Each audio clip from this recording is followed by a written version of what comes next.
All right, sixth grade, welcome back to the first video that we've done in a couple days. So you are going to, or you're ready for really, the final test that we're going to have on perimeter area and volume.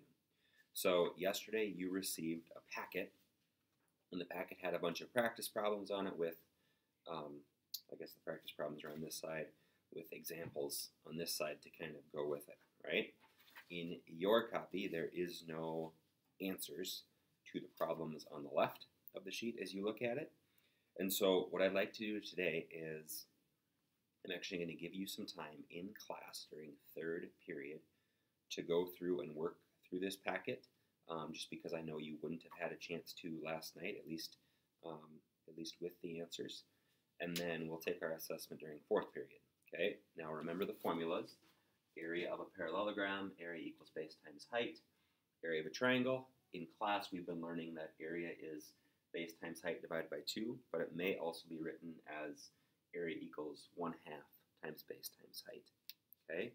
For area of a trapezoid, we've said that area equals height times base number 1 and base number 2 when you add them together, and then you divide by 2 at the end. Again, we know that the formula may also be written as area is the same as 1/2 times the height plus base number 1 plus base number 2.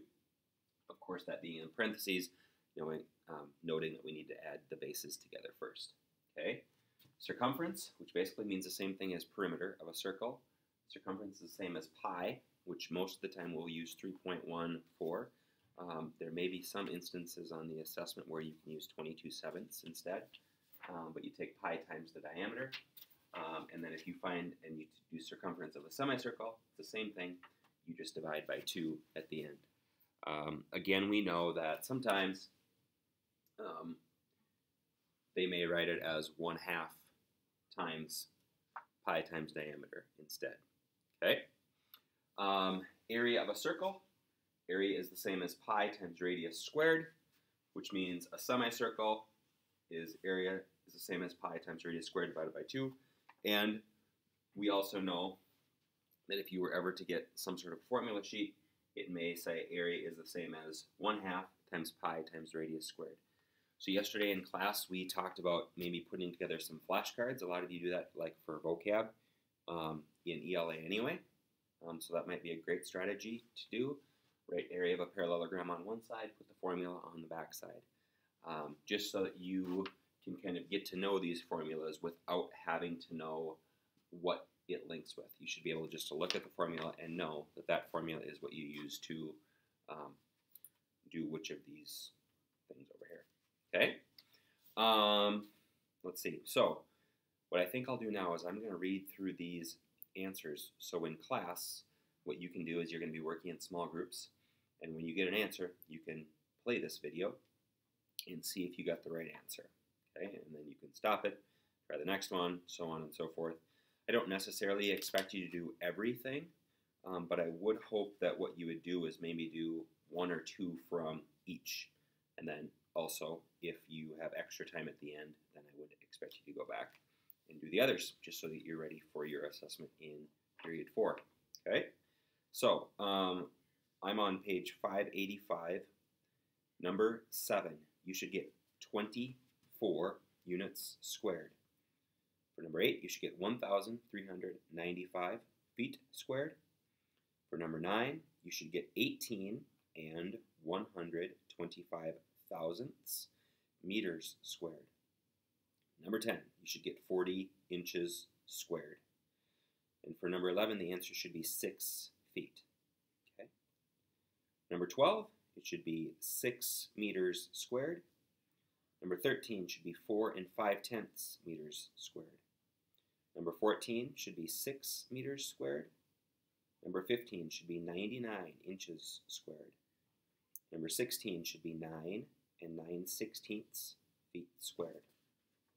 Moving on to page 586, number 17 should be 195 meters squared. Number 18 should be 2 25/100 inches squared. Number 19 should be 66 5/10 feet squared. Number 20 should be 840 inches squared. Number 21 should be, where's it at? Right there. The radius would be 29 centimeters. For number 22, the diameter would be 54 inches. For number 23, the diameter would be 18 feet. And for number 24, the radius would be 16 yards. 16 yards. Again, for 21 through 24, they're just asking you to either double the radius to get the diameter or to divide the diameter by 2 to get the radius. For 25 and 26, they are asking you to find the area and round it to the nearest tenth. So for 25, it should be 53 and 4/10 centimeters. For number 26, it should be 163 and 3/10 meters.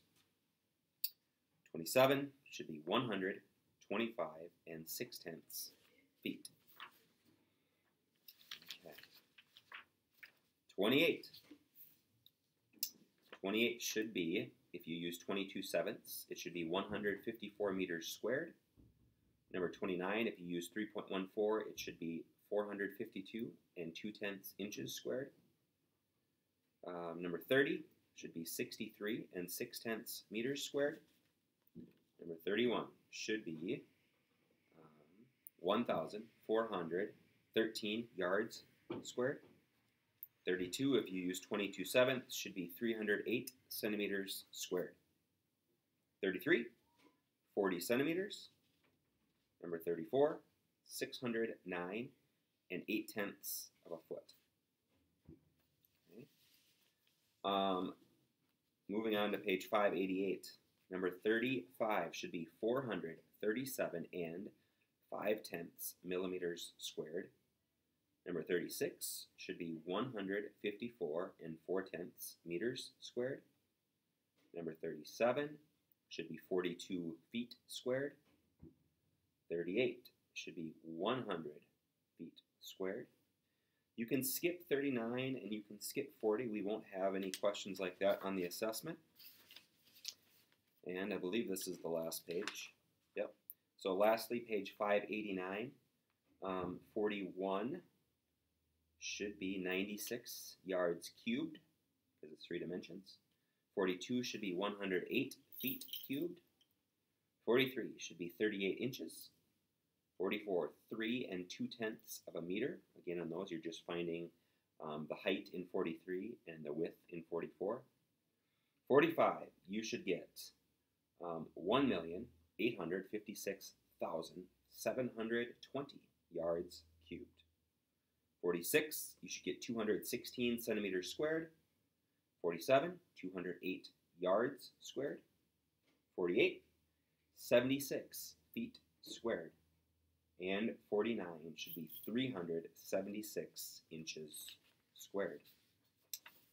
All right, so I hope that provides a good review for you all to do well on your assessment. Thank you very much.